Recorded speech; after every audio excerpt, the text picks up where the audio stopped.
हिंदुस्तानियों को हराया है तो हमेशा हिंदुस्तान के लोगों ने साथ नहीं दिया देश का। और दर्द है तो केवल इसी बात का। भारत के इतिहास में अगर दर्द केवल इस बात का नहीं है कि विदेशों ने हमारे साथ क्या किया, उनका तो हम मुकाबला कर लेते। दुख इस बात का था कि हमारे सभी लोगों ने साथ नहीं निभाया और साथ नहीं दिया। और इसकी फीलिंग आज भी मुझे इस देश में होती है। भारत धर्मगुरु भी तभी बनेगा जब एक शक्तिशाली भारत का निर्माण होगा। जिन लोगों ने भारत के ऊपर आक्रमण किया, भारत के ऊपर राज किया, इस प्रकार से राज किया कि राज करते वक्त, जाते वक्त अपने गुलामों से कह दिया कि तुम राज कर लो, हम तो जा रहे हैं। लोग आते हैं तो सुप्रीम कोर्ट भी ये वो करता है कि जिन लोगों ने जो इसके लिए जिम्मेदार हैं, उन्होंने जो काम किया है वो भारत के ऊपर आक्रमण के बराबर काम किया है। और वही सरकार उस सुप्रीम कोर्ट के 25 जुलाई 2005 के निर्णय के 3 दिन के अंदर में एक नया अध्यादेश जारी करके उन सारे के सारे कानूनों को फॉरेनर्स एक्ट के अंदर में इनकॉर्पोरेट कर लेती है। क्योंकि इतिहास दुनिया की सबसे बड़ी अदालत है, इससे बड़ी अदालत कोई नहीं है। सुप्रीम कोर्ट में क्या हुआ, हाई कोर्ट में क्या हुआ, लड़ाई के मैदान में क्या हुआ, इलेक्शंस में क्या हुआ, ये सब बातें आती हैं, चली जाती हैं। बाद में रह जाता है केवल इतिहास। और इतिहास का निर्णय हमेशा उसके पक्ष में गया है जो शक्तिशाली था। इसने कभी उसका साथ नहीं दिया जो न्याय के साथ था, जो सही था। अगर ऐसा होता तो दिल्ली में बाबर रोड होती है, बाबर रोड है लेकिन राणा सांगा रोड नहीं है, क्योंकि बाबर आया, विजयी हुआ, राणा सांगा हार गया। भारत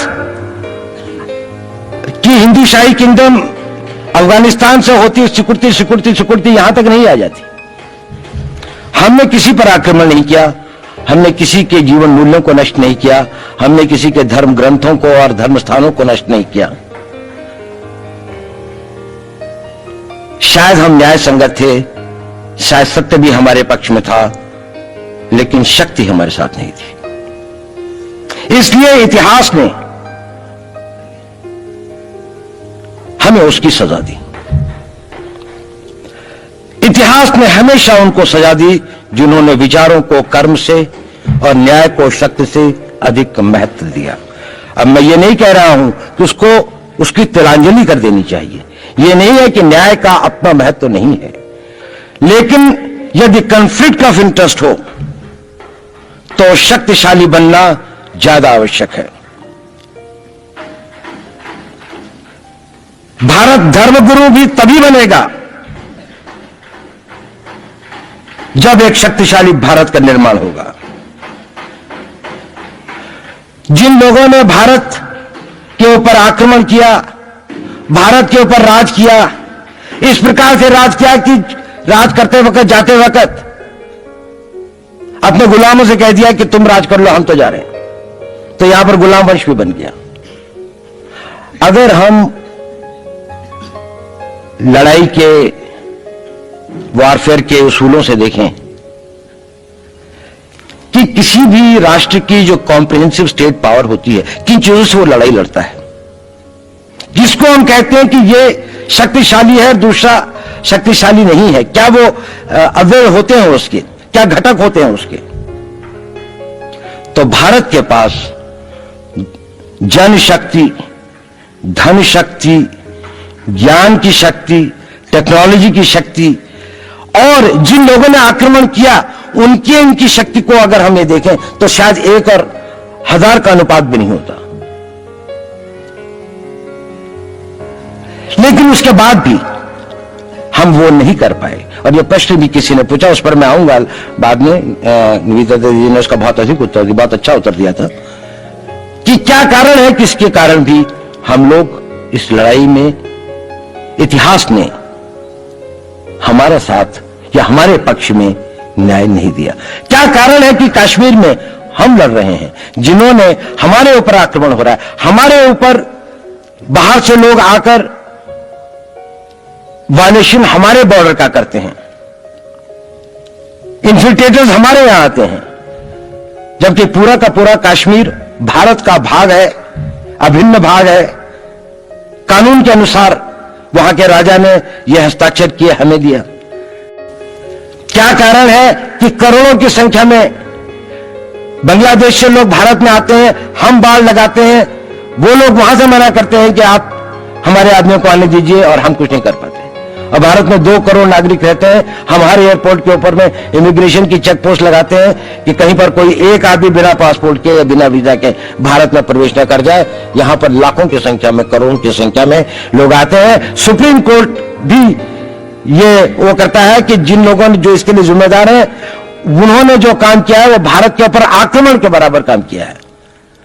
और वही सरकार उस सुप्रीम कोर्ट के 25 जुलाई 2005 के निर्णय के 3 दिन के अंदर में एक नया अध्यादेश जारी करके उन सारे के सारे कानूनों को फॉरेनर्स एक्ट के अंदर में इनकॉर्पोरेट कर लेती है, क्योंकि जो वो IMDT एक्ट था उसको सुप्रीम कोर्ट ने नल एंड वॉइड कर दिया।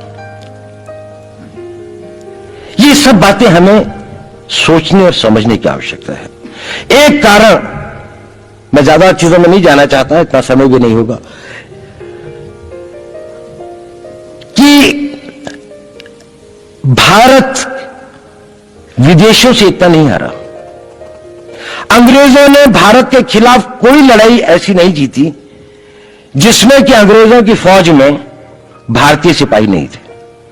चाहे वह पहले बंगाल नेटिव आर्मी थी, 1857 के अंदर में सिखों और गुरखास ने उनका साथ दिया, जब सिखों से लड़ाई हो रही थी तो बाकी लोगों ने उनका साथ दिया।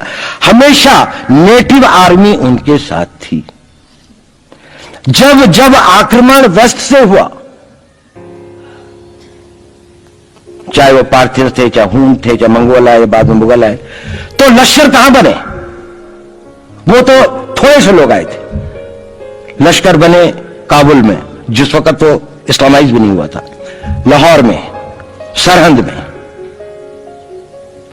हिंदुस्तानियों को हराया है तो हमेशा हिंदुस्तान के लोगों ने साथ नहीं दिया देश का। और दर्द है तो केवल इसी बात का। भारत के इतिहास में अगर दर्द केवल इस बात का नहीं है कि विदेशों ने हमारे साथ क्या किया, उनका तो हम मुकाबला कर लेते, दुख इस बात का था कि हमारे सभी लोगों ने साथ नहीं निभाया और साथ नहीं दिया। और इसकी फीलिंग आज भी मुझे इस देश में होती है। और भारत को आंतरिक बाह्य शक्तियों से जो सबसे बड़ा खतरा है, वो खतरा इस बात का है कि हमारे अपने लोग ही कहीं राष्ट्र की सुरक्षा, राष्ट्र की अस्मिता, राष्ट्र के गौरव का सौदा न कर बैठे, अपने आज के सुख के लिए अपने भविष्य को अंधकारमय न कर दें। और इसके लिए जो जागरूकता चाहिए, इसके लिए जो ताकत पैदा करनी है, वो ताकत केवल समाज के अंदर भी पैदा की जा सकती है। उसको केवल आप लोग कर सकते हैं, वो केवल आज की युवा शक्ति ही कर सकती है।